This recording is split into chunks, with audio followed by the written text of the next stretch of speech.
What do Cuba, Venezuela, China, and Iran have in common? They're teaming up to challenge America's power of the US dollar and Western dominance, all running on discounted crude oil from places like Venezuela, Iran, and Russia. It started in 2000 with a shady pact between Chávez and Castro.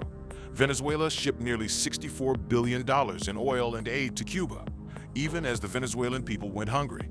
In exchange, Cuban doctors and other professionals would support Venezuela with health care and other services, or so they said.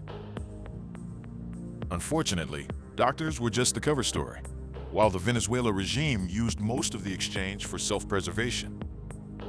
Behind the scenes, secret 2008 deals created GRUCE, Cuban military and intelligence officers embedded inside Venezuela, supporting the Venezuelan regime.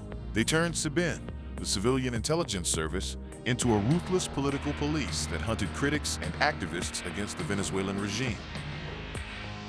Regarding China, China made its own backroom deals, pumping over $60 billion in loans into Venezuela, repaid in cheap crude.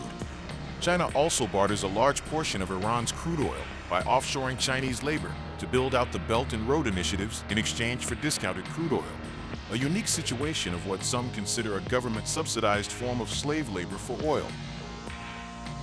This is a direct threat to America. The US dollar stays strong because the world buys oil with it. When these countries ditch the dollar, they're attacking America's bond market and the ability for America to finance its debts. With this cheap oil, China runs its existing and newly built factories at full blast, flooding the world with cheap goods that kill jobs outside of China while creating more dependency on China production. Even worse, this dangerous alliance involves Cuba, which sits just off the coast of Florida. That's why Uncle Sam had to step in, to protect the dollar and counter any nearby aggression in doing so.